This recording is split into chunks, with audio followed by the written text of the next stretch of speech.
पर आकर हृदय से प्रसन्नता हो रही है कि जो इनकी जीत थी वो सही थी। इतनी बड़ी तादाद में अगर आप लोग इकट्ठा है तो आम आदमी पार्टी का कारवा गांव-गांव तक पहुंच रहा है। संजय भैया जिंदाबाद, जिंदाबाद जिंदाबाद, संजय भैया जिंदाबाद, जिंदाबाद जिंदाबाद, आम आदमी पार्टी जिंदाबाद, जिंदाबाद जिंदाबाद। और ये मैं बार बार कहता हूं, ये पार्टी किसी टाटा बिरला की नहीं है, ये पार्टी किसी अंबानी और अदानी की नहीं है मेरे दोस्तों, ये पार्टी किसी पूंजीपति की नहीं है।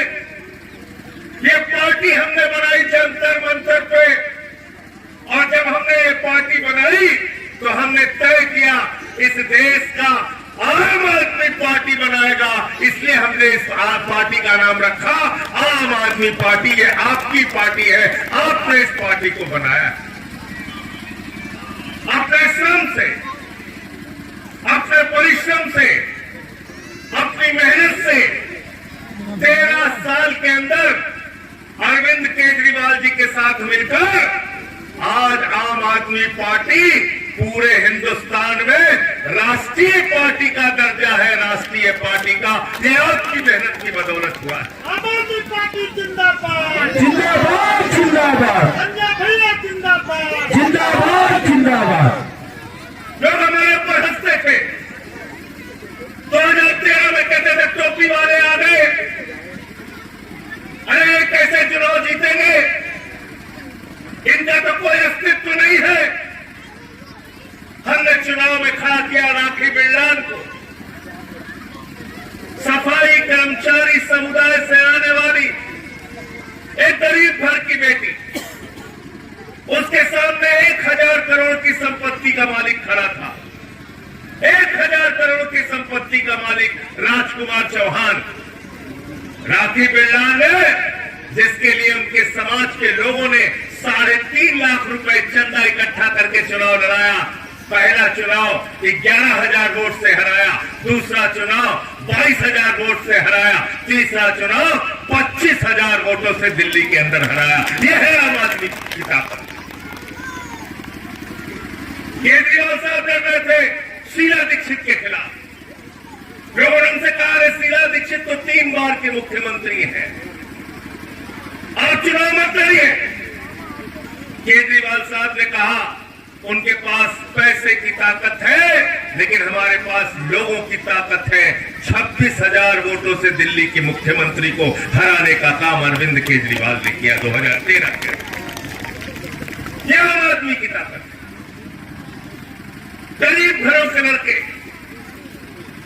जिनके ऊपर लोग हंसते थे कि ये कैसे राजनीति में आगे जा सकते हैं, उन घरों के लड़कों को दिल्ली की जनता ने अपने कंधे पर बिठाकर विधानसभा में भेजने का काम किया। ये ताकत है आम आदमी की, ये ताकत है आपके वोट की। संजय भैया जिंदाबाद, जिंदाबाद जिंदाबाद। मुझे याद है मेरे दोस्तों, 2014 में मोदी जी पूरे देश में चुनाव जीत के आए थे। झारखंड में उनकी सरकार बन गई, महाराष्ट्र में बन गई, हरियाणा में बन गई, दिल्ली का चुनाव चल रहा था। नरेंद्र मोदी जी रामलीला के मैदान में आए, उन्होंने कहा ये केजरीवाल तो नक्सलवादी है, इसको जंगल में भेज दो, इसको चुनाव में पराजित कर दो। मैंने उसी दिन कहा था नरेंद्र मोदी जी, ये लोकतंत्र है, जमहूरियत है, डेमोक्रेसी है, यहाँ बाबा साहब ने हमको संविधान दिया है, वोट का अधिकार दिया है, जनता मालिक है, जनता तय करेगी कौन विधानसभा में जाएगा, कौन जंगल में जाएगा। दिल्ली की जनता ने केजरीवाल को 67 सीटें देके विधानसभा में भेजा, नरेंद्र मोदी को 3 सीट देकर जंगल में भेजने का काम किया। जिंदाबाद, 67 सीटें आई, इतिहास कायम किया हमने। नरेंद्र मोदी जी जो पूरे देश से जीत के आ रहे थे, उनके अश्वमेध यज्ञ का घोड़ा रोकने का काम हमने किया दिल्ली में। 17 में चुनाव लड़े, पंजाब में 22 सीटें आई, 22 सीटें आई। फिर दोबारा 22 में चुनाव लड़ा पंजाब का, फिर लोग हंस रहे थे, कहते थे अरे इनकी तो जमानतें जब्त हो जाएंगी, पता नहीं चलेगा। आपको बता दूं, पंजाब के मुख्यमंत्री चन्नी जी 2 जगह से चुनाव लड़ रहे थे और उनके खिलाफ मोबाइल की दुकान पर काम करने वाला कर्मचारी चुनाव लड़ रहा था। और आपको गर्व होना चाहिए, बाबा साहब ने जो ये वोट का अधिकार दिया है, क्या करिश्मा करके दिखाया वहां के लोगों ने। पंजाब के मुख्यमंत्री को मोबाइल की दुकान पर काम करने वाले कर्मचारी ने हराने का काम किया। यह है वोट की ताकत, यह है बाबा साहब के द्वारा दी गई ताकत। बाबा साहब, बाबा साहब, भैया जिंदाबाद। पंजाब के 5 बार के मुख्यमंत्री मेरे मित्रों, प्रकाश सिंह बादल चुनाव हार गए, उप मुख्यमंत्री सुखबीर बादल चुनाव हार गए, विक्रम मजीठिया चुनाव हार गए, कैप्टन अमरिंदर सिंह चुनाव हार गए, नवजोत सिंह सिद्धू चुनाव हार गए। बड़े से बड़े नेता धराशायी हो गए पंजाब में, क्योंकि जनता ने, आम आदमी ने तय किया कि हम लोग झाड़ू चलाएंगे, राजनीति की गंदगी को साफ करेंगे, अपने वोट के अधिकार का, बाबा साहब के द्वारा दिए गए अधिकार का सही इस्तेमाल करेंगे। 22 में 92 सीटें आम आदमी पार्टी की आई, 92 सीटें। मैं ये बताने आया हूं आपसे, आज वही दृश्य मुझे यहां देखने को मिल रहा है। बहुत सारे ऐसे लोग हैं जिनके पांव में चप्पल नहीं है, बहुत सारे ऐसे लोग हैं जो मजदूरी करते हैं, बहुत सारे ऐसे लोग हैं जो किसान हैं, लेकिन सबकी आस्था बाबा साहब डॉक्टर भीमराव अंबेडकर जी के द्वारा लिखे गए संविधान में है।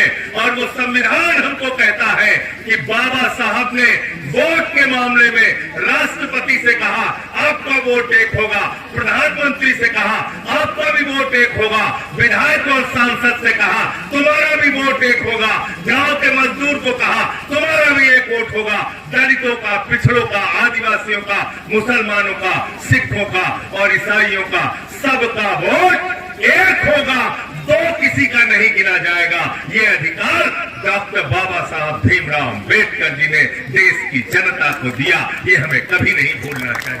संजय भैया जिंदाबाद, संजय भैया जिंदाबाद। बड़े से बड़े नेता दलित का पांव छू के आशीर्वाद क्यों मांगता है? क्योंकि वोट की ताकत है। आदिवासी समाज के लोगों के सामने प्रधानमंत्री और मुख्यमंत्री सर क्यों झुकाता है? क्योंकि वोट की ताकत है। पिछड़े वर्ग के लोगों को नमन करके उनसे वोट क्यों मांगता है? क्योंकि वोट की ताकत है।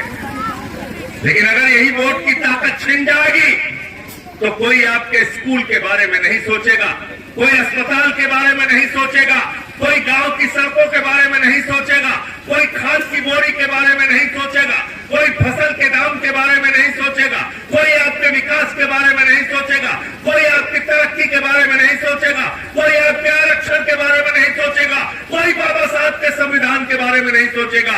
ये देश के संविधान को खत्म करना चाहते हैं, इसलिए आपके वोट पे चोरी कर रहे हैं। हम लोगों को तय करना है, हम वोट की चोरी नहीं होने देंगे।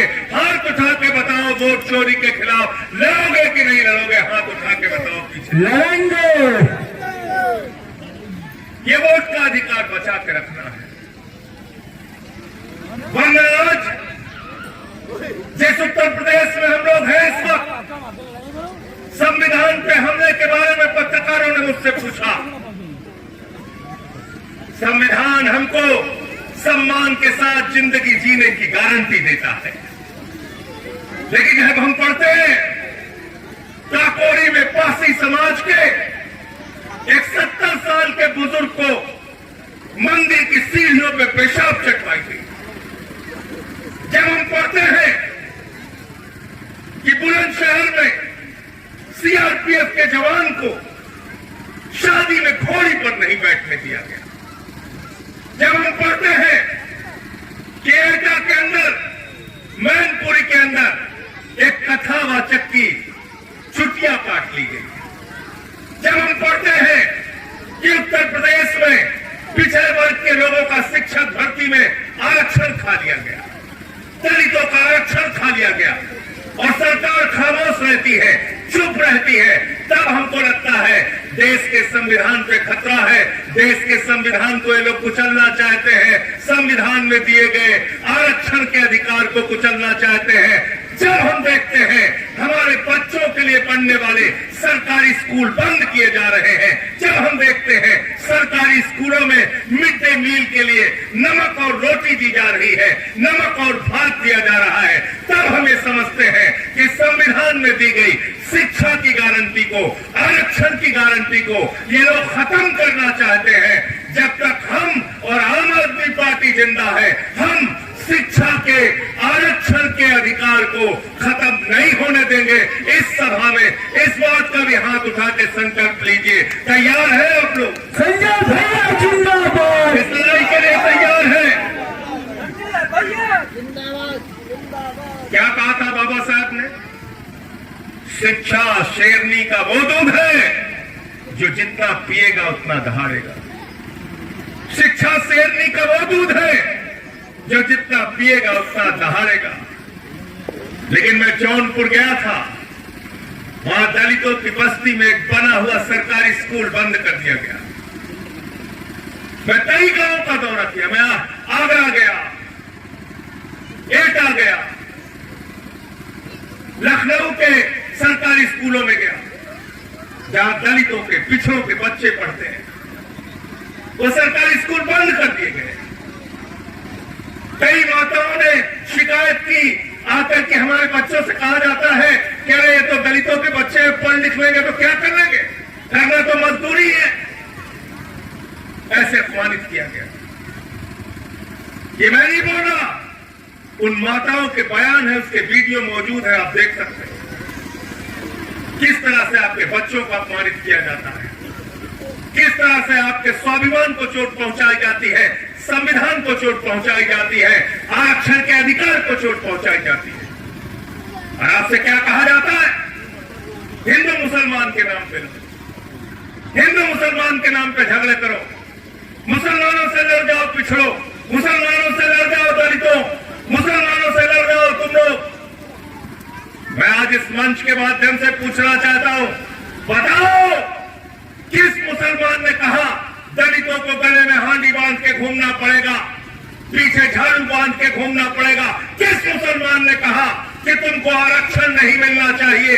किस मुसलमान ने कहा तालाब में पानी नहीं पी सकते? किस मुसलमान ने कहा हमारे बगल में बैठ के खाना नहीं खा सकते? किस मुसलमान ने कहा मंदिर में प्रवेश नहीं कर सकते? अरे आपके दुश्मन वो लोग हैं जो आरक्षण का विरोध करते हैं, जो मंदिर में तुम्हारे प्रवेश का विरोध करते हैं, जो दलित को घोड़ी पर बैठने का विरोध करते हैं। तुम्हारा दुश्मन मुसलमान नहीं है, याद रखना। ये मैं आपसे कहने के लिए आया हूं। जिंदाबाद जिंदाबाद जिंदाबाद। कौन है आपके दुश्मन? बाबा साहब ने अपने पूरे जीवन में कितने अपमान झेले, बड़े बड़े पदों पे भी थे, तब भी उनकी कुर्सी को गंगा जल से धुला गया।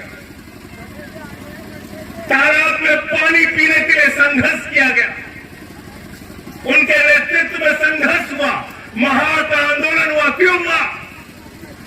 क्योंकि जानवर को पानी पीने की इजाजत थी, लेकिन दलित को पानी पीने की इजाजत नहीं थी। इंसान से जानवरों जैसा व्यवहार, इसलिए बाबा साहब ने आंदोलन किया, इसने संविधान बनाया। संविधान बनाया तो संसद के चुनाव में आरक्षण दिया, विधानसभा के चुनाव में आरक्षण दिया, नौकरियों में आरक्षण दिया। क्यों दिया? क्योंकि आपके बच्चे भी पढ़ लिख कर डीएमएसपी बने।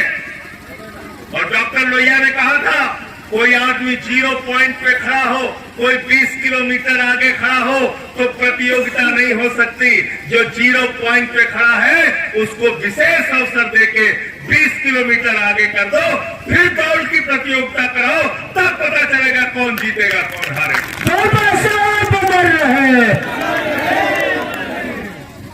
इसलिए आरक्षण की व्यवस्था ये कोई आपके ऊपर दया नहीं है, ये अधिकार है।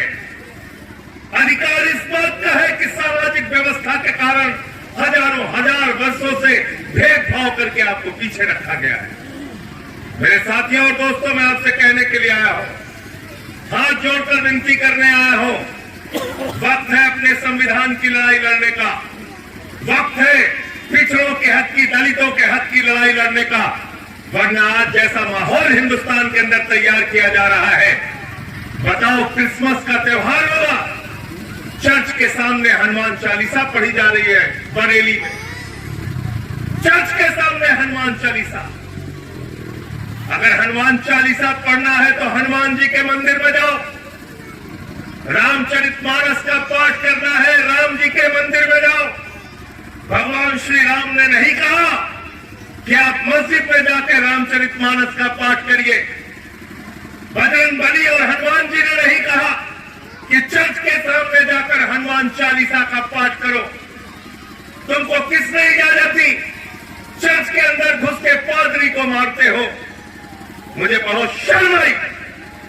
मैंने 4 दिन पहले एक वीडियो देखा, भारतीय जनता पार्टी की महिला नेता वो एक नेत्रहीन महिला को गालियां दे रही थी, उसकी छोटी सी बच्ची के सामने गालियां दे रही थी और कह रही थी तू इस बच्ची से धंधा कराने के लिए ना। शर्म आती है प्रधानमंत्री जी मुझे। आप कैसा समाज हिंदुस्तान में बना रहे हो, कैसे नफरतों के बीच बो रहे हो, कितना भेदभाव करना चाहते हो। हम ये भेदभाव की राजनीति हिंदुस्तान के अंदर चलने नहीं देंगे। हमको हक चाहिए शिक्षा का, हमको हक चाहिए रोजगार का, हमको हक चाहिए किसान के फसल के दाम का। आज उत्तर प्रदेश की हालत यह हो गई है, हिंदू मुसलमान में हम सबको उलझाकर हमारे बच्चों के सरकारी स्कूल बंद किए जा रहे हैं। गन्ने का दाम नहीं मिलता है, किसान को उसके फसल का दाम नहीं मिलता, खाद की बोरी के लिए लाइनों में लग के किसान मर जाता है, अस्पताल में मोमबत्ती के ऊपर ऑपरेशन हो रहा है।